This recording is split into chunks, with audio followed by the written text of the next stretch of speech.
Review of The Man Who Changed Everything by Maxwell.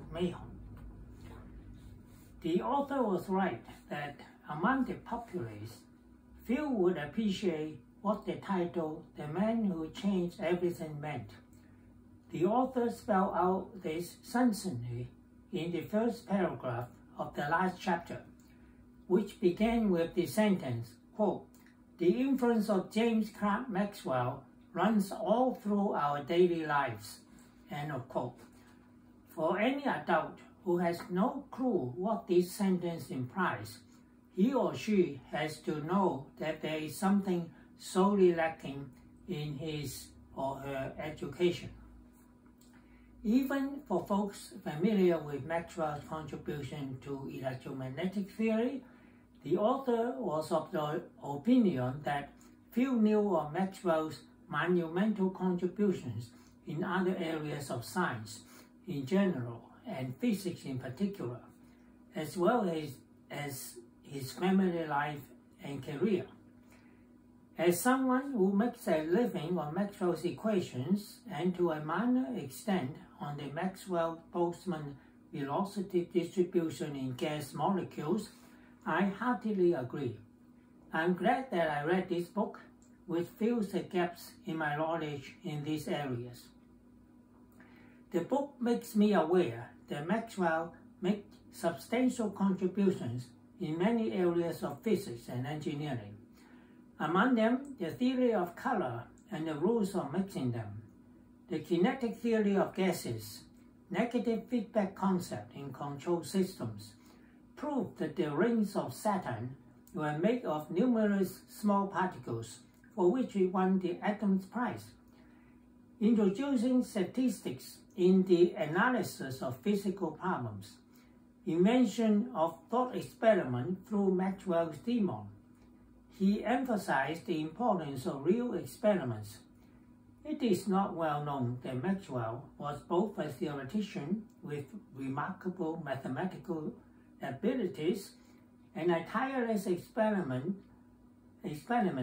with excellent practical skills, who had a lab in one of the floors of his house. Maxwell published his first paper on mathematics when he was 14. He was too young to read it before the Royal Society of London himself, so it had to be read by his mentor, James Forbes. He was a chair professor at the University of Aberdeen at the age of 25. The author made a serious attempt to describe Maxwell's color triangle and his color matching equation, and to trace Maxwell's thought process, which led to the displacement current and electromagnetic waves. These parts are tough going. The book told an interesting story about the history of the Cavendish Laboratory.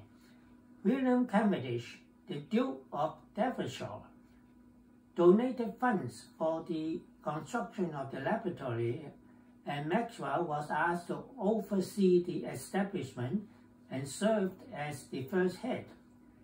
The Duke was the relative of Henry Cavendish, who was a recluse chemist and physicist. He did a lot of fascinating experiments on electricity, but he did not publish his manuscripts. At the request of William Cavendish, Maxwell undertook to edit Henry Cavendish's work and publish it by Cambridge University Press in 1879. Cavendish Laboratory opened in 1874.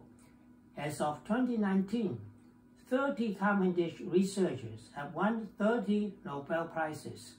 Notable discoveries to have occurred at the Cavendish Laboratory include the discovery of the electron, neutron, and structure of DNA.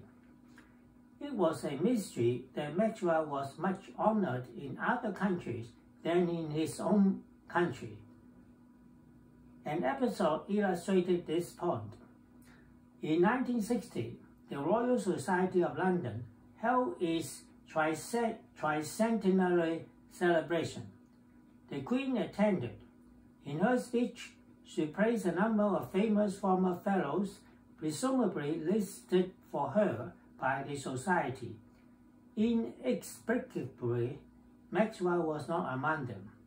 He has been more widely commemorated elsewhere, even in countries without a strong scientific tradition, such as in Mexico and Nicaragua, which are among those who have issued special postage stamps in his honor. The book gives a detailed account of Maxwell's family life. Maxwell's curiosity about the natural world was evident when he was a child. When he encountered something he did not understand, he asked his parents questions. If he was not satisfied with their answers, he would ask follow-up questions. He married Catherine Mary DeWar, who was 7 years older than he. They had no children. Maxwell died of abdominal cancer at the age of 48, the same disease that killed his mother. Catherine died 7 years later. Among the words his physician, Dr. Paget, used to describe Maxwell at his deathbed was, "No man ever met death more consciously or more calmly." His friends remember him as a man of extraordinary personal charm and generous spirit, inspiring, entertaining, and entirely without vanity. The inscription in the plaque in front of the Parton churchyard in his hometown Glenlair stated, quote, "A good man, full of humor and wisdom," end of quote. This reviewer would like to add, quote, "He liked to compose poems to humor himself, as well as his colleagues and friends. These poems, which are scattered throughout the book." Finally, a wise quote by Maxwell: "It is no use thinking of the chap you might have been." End of review.